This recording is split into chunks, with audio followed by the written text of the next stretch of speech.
এর মাথায় করে ফেলেছে। কিছু বলো না, এবারের মতো ক্ষমা করে দাও। আর কুয়াশা সে তো তখনই ভো দৌড় দিয়েছে যখন শিশিরকে তেড়ে আসতে দেখেছে।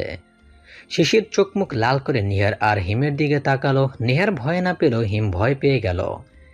বৃষ্টিসহ ঈশা ইয়াসমিনও শান্ত করতে লেগে পড়েছে শিশিরকে।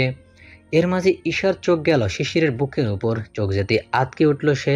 বিস্ময় নিয়ে মৃদু চেঁচিয়ে বলল, শিশির ভাইয়া, আপনার বুক থেকে রক্ত বের হচ্ছে, ভিজে উঠেছে। এই বলে সে হতদন্ত হয়ে শিশিরের বুকের উপর থেকে টি শার্টটা সরিয়ে ফেলল টেনে। এই ঘটনার আকস্মিক ও শিশির সহ সবাই ভরকে গেল। মেয়েটা কি পাগল? ইয়াসমিন ধমকে উঠল, বলল, ঈশা কি হচ্ছে কি? ছাড় শিশিরকে। কথাগুলো চোখ রাঙিয়ে বলল ইয়াসমিন। ঈশা কিছুটা ভয় তো পেল, সাথে অপমান বোধও করল। কি এমন করলো সে? রক্ত বের হচ্ছে বলেই তো দেখতে গেল সে। ঈশা সরে আসতে নিহা শিশিরের বুকের উপর থেকে টি শার্ট সরিয়ে পরখ করতে লাগলো। দেখলো কয়েকটা দাঁত বসে গেছে আর সেখান থেকে রক্ত উঠছে।